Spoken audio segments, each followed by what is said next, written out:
පෙරදිගට ඇඟිල්ල දික් කළා හරියන්නේ නැහැ. මැයි 16 සිට බලපවත්වන පරිදි තමයි අධිභාරයක් පැනෙව්වේ වාහන ආනයනයට 150ක.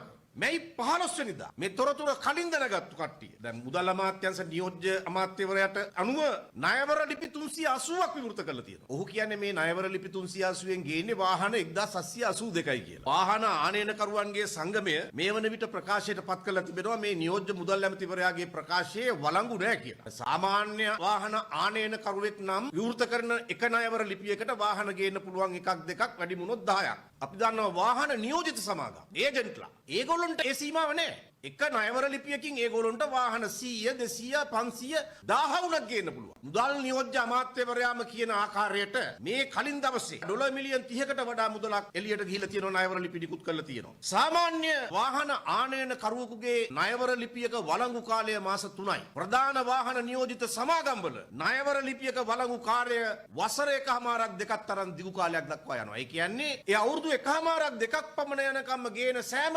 වාහනයකටම අර අධිභාරය අදාළ වෙන්නේ නැහැ. ඒ අනුව මේ මහා පරිමාණ සමාගම් අධිභාරය ගෙවීමකින් තොරව මුදල් නියෝජ්‍ය අමාත්‍යවරයාත් නොදන්නා තරම් ප්‍රමාණයක් ඉදිරි අවුරුදු එකමාර දෙක අතර කාලය ඇතුළත මේ රටට ගෙන එන්න පුළුවන් 150ක අධිභාරයෙන් මිදිලා. මේ ගජමිතුරු චෞර වලල්ලට ගහන අධිභාරය පිළිබඳ ඔත්තුව කලින් දීලා ඔත්තුව ලබා දුන්නට ගන්න කප්පම කීයද? ඒ කප්පම වගේද එමගින් මේ රටට නැති වී යන බදු ආදායම රුපියල් බිලියන 10කට වැඩි. මේ රටේ හෙට ඉපදෙන අවුරුදු 18 කොල්ලට කියනවා ටින් නම්බර් එකක් ගන්න කියලා. අධිභාරයට කලින් දවසේ වාහනානයනය කරන්නට LC ඕපන් කරන්න ගජමිතුරු චෞර රැළට ගජමගුල්